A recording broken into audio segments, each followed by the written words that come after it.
SCP-105 is implanted with a tracking device and currently housed at Site-17. SCP-105 is currently allowed Class 3 restricted socialization privileges with approved site personnel, granted based on continued good behavior and cooperation with Foundation personnel. SCP-105's personal camera, designated SCP-105-B, is contained in a locked safe deposit box at Site-19's high-value item storage facility.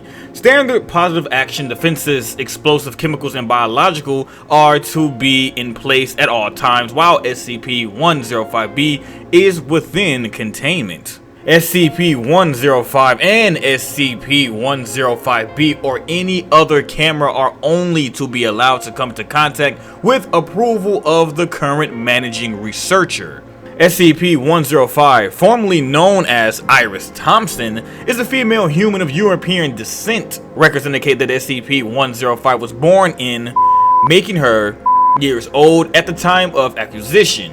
She has blonde hair and blue eyes, and at the time of this article is 1.54 meters in height and 50 kilograms in weight.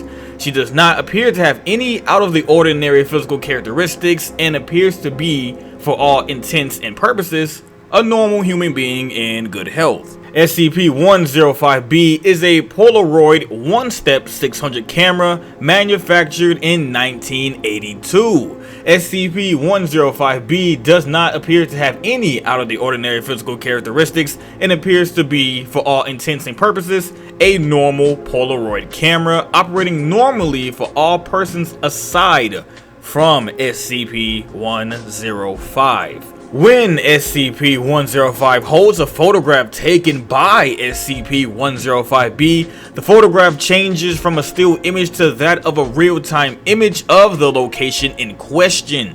SCP-105 is also able to reach through the photograph and manipulate objects within reach of the original point at which the photograph was taken.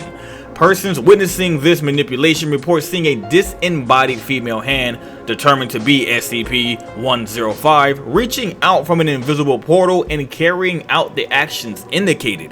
SCP-105-B and the photographs taken by said camera have no unusual properties when used by any other person. SCP-105 has demonstrated limited ability to manipulate objects through other photographs, but can only achieve fine control using photographs taken through SCP-105-B. So far, SCP-105 has only been able to significantly advance her abilities by using photographs taken by SCP-105-B. SCP-105 was brought to the Foundation's attention shortly after the murder of her boyfriend. SCP-105 claims to have been on the phone with the victim at the time of his murder, prompting her to hurry to his side. However, telephone records did not correspond to her story, making her suspect in the murder. SCP-105 informed her lawyer that she had, in fact, witnessed the murder through a photograph she had taken with her boyfriend several days prior. The attorney in question disregarded the story and recommended that the subject plead guilty.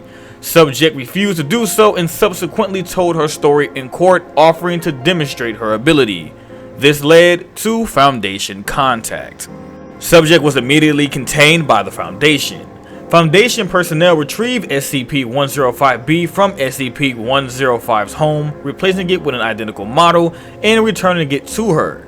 SCP-105's parents were informed that she was killed during the botched escape of another patient while both were in custody of the psychiatric care facility. Please give me a brief personal introduction, including date and place of birth and your name. Okay, my name is Iris Thompson. I was born in Phoenix, Arizona on May 12th. Good. First question. When did you become aware of your abilities? I'm not sure, but I think I was either 10 or 11. I remember because I was looking at a picture of the ocean and I noticed that the waves began moving. How did your parents respond when you told them? They just said I had an overactive imagination. When did you discover that you were able to manipulate objects through a photograph? It first happened when I was 11, 12 maybe? My family took a trip to the Grand Canyon. I looked through the photo album after we got home and brushed my hand up against one by accident. When I did, I pushed a rock over the edge, falling into the canyon. I could actually hear it clatter on the way down. Go on. I became fascinated with photography after that. Most of the time, it didn't work with photographs I took, but my parents got me a Polaroid 1-step 600 camera. I've been begging for them to get it since Christmas. After I got the camera, the photos got easier to interact with. This is the camera we refer to as 105B, your personal camera. Yes, sir. How many photos can you focus on at one time? I've gotten up to 10 at once with my personal camera, but I'm sure I could do more eventually. What is your impression of your time with the Foundation so far? Please do answer. We don't take offense at these things. It's sort of like new prison, new warden, but I know it's better than what could have happened to me. You've been very cooperative during your time here. I'm a pretty well-behaved sort of person. I also like doing the experiments. Some of those things with photographs I would never have thought of. Do you know why I'm asking you these questions, Iris? No, sir. We've been setting up a special program. If it goes through, you'll be occasionally allowed to leave the site and move about in the outside world. All we ask of you in return are a few favors. Are you interested? SCP-105 was the second humanoid SCP recruited to Mobile Task Force Omega-7 under the Pandora's Box initiative.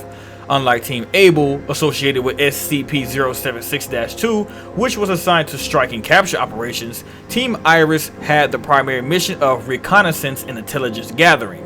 Team Iris carried out over 20 missions in cooperation with the Bowie Commission.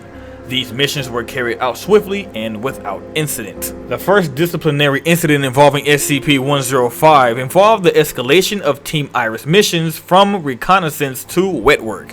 SCP-105 violently opposed the use of her abilities to carry out assassinations, even after members of the Bowie Commission repeatedly attempted to secure her cooperation. During these events, SCP-105 became emotionally distressed and attempted to deceive Foundation personnel into believing that her abilities had disappeared. Dr. D submitted a report recommending that SCP-105 be reclassified as neutralized, undergo amnestic treatment, and be released to the public with regular monitoring. This recommendation was denied. Following this, Dr. D aided SCP-105 in a containment breach aiming to escape Foundation custody. This breach was unsuccessful and SCP-105 was recontained. Investigation afterwards determined that Dr. D had intentionally encouraged SCP-105 to claim loss of her abilities. SCP-105 redemonstrated her abilities in exchange for restoration of limited privileges. Following the end of the Pandora Box initiative, all Mobile Task Force Omega-7 teams were disbanded and SCP-105 was returned to Site-17. Because of the security risk she represents and lack of current utility, SCP-105 is presently not allowed to access SCP-105-B. All further information regarding Mobile Task Force Omega-7 is sealed by order of the Records and Information Security Administration.